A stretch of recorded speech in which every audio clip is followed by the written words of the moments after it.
Welcome back to This is VANCOLOUR.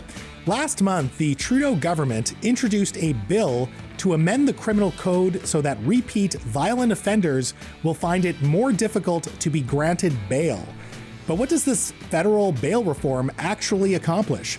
Here to discuss is my counterpart on the Soapbox Social panel, which you can find on CBC Radio's On the Coast with Gloria Makarenko, one of BC's most high-profile criminal defense lawyers representing Acumen Law. She is Kyla Lee, and this is Kyla's Court.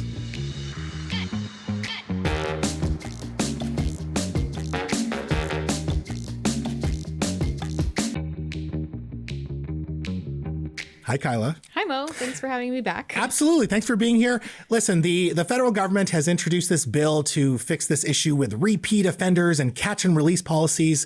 I don't understand it. Can you explain it to me and maybe the viewers what this bill is and what it's changing? Okay, so the bill doesn't actually change that much. Essentially, all the bill does is change who bears the burden of proving that somebody should or should not get bail. Okay. So for a lot of instances, with some exceptions, if you are seeking to have bail, the Crown has to prove why you should be detained. This bill creates a reverse onus, meaning you have to prove why you should be released in very limited circumstances. Circumstances of previous incidents of intimate partner violence where a person received a discharge, some additional circumstances involving a firearm that weren't covered in earlier legislation, circumstances where an individual has a previous conviction for a violent offense involving a weapon within the last 5 years. But now by putting the onus on the criminal, doesn't that create barriers for them to get the bail that they want? Not necessarily, because you can come to court and show the judge that you have a good bail plan and good reasons why you should be released and how you're going to manage yourself in the community.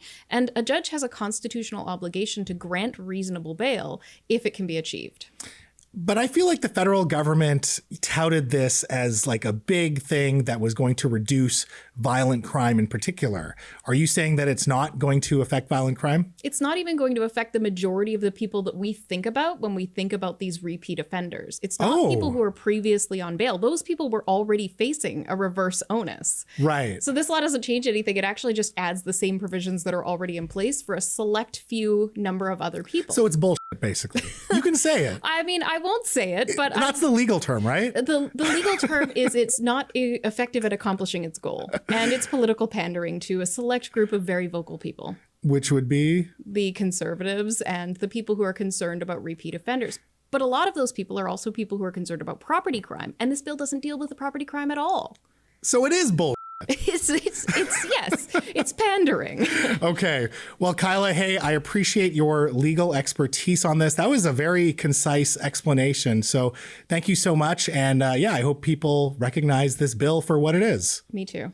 Which is? Which is pandering. Kyla, thanks so much. Thank you.